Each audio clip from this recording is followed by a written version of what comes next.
What other factors point to the thought that this may be the lowest tax bracket you'll ever be in? That's what we call defining moment number 2.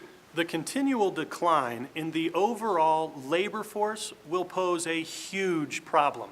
We already know that from a percentage standpoint, there will be fewer tax-paying workers than there are retirees who are and will be on government programs. And they will be living longer.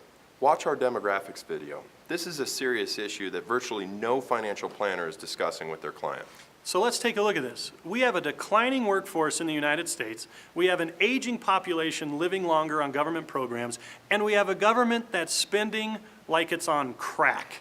We also have $50 trillion plus in future government financial burdens. Unfortunately, the only source of revenue for the federal government comes from you in the form of taxes. And us.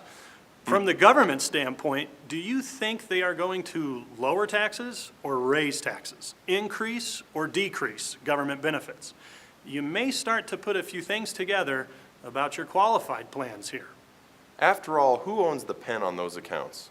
Who's your partner in your 401ks and your traditional IRAs? The government. They control it all.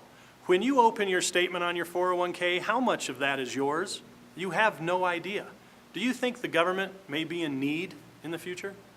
Ever thought why they made some changes recently to IRAs? Was it really for our benefit? Could they raid investment accounts? Of course they can. That's why they created these things in the first place. Imagine now, if you can, your future savings and retirement money being taxed at 2 times today's level.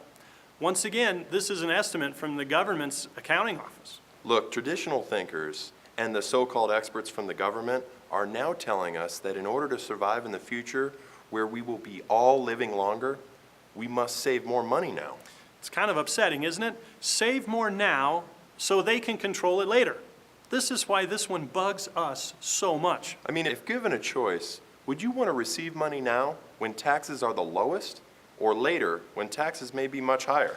If you are successful and are saving money and deferring the taxes to a later date, you may want to rethink the dilemma awaiting for you.